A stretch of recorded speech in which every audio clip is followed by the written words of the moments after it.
Kwa majina naitwa Paulo Mwampamba, ni mzee wa kanisa la EAGT Uyole liko mkoa wa Mbeya. Namshukuru Mungu kwamba tulikuwa tumeibiwa vyombo pale kanisani, lakini kwa neema,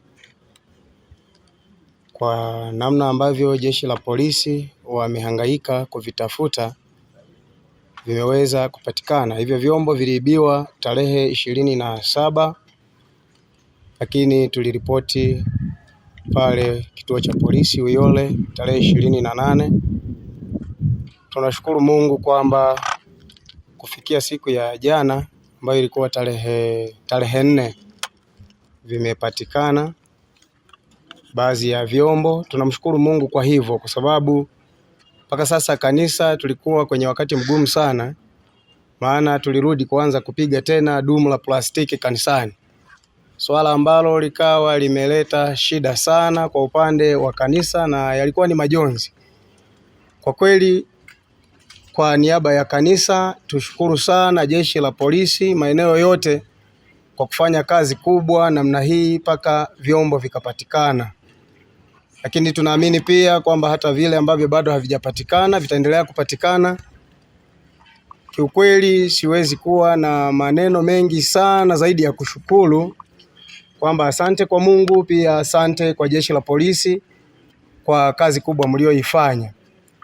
Lakini pia ni vizuri hao ambao walihusika kuiba pale kanisani wasiendelee kuiba na maeneo mengine, kwa sababu wizi sio mzuri.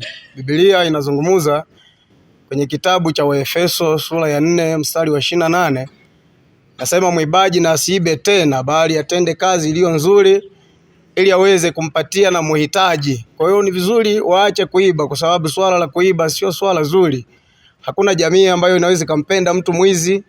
Wakati mwingine wanaweza wakawa wanakuja makanisani kuiba, kwamba kwa sababu watu wa makanisani hawapigi na hawafanyi chochote, sisi tutaambizana sasa hizi tutaanza kuvunja miguu pia, kwa sababu wanategemea kanisani kwamba wakija sisi tunasema tumekusamehe, safari hii tutaanza kuvunja miguu. Hapana, wasiibe tena. Ni vizuri waendelee kufanya shughuli ambazo zinaweza zikawaletea kipato kuliko kutuhangaisha namna hii. Kanisa limekuwa kwenye wakati mgumu. Hizi hela zinachangwa paka na wabibi, wengine wanatembelea fimbo.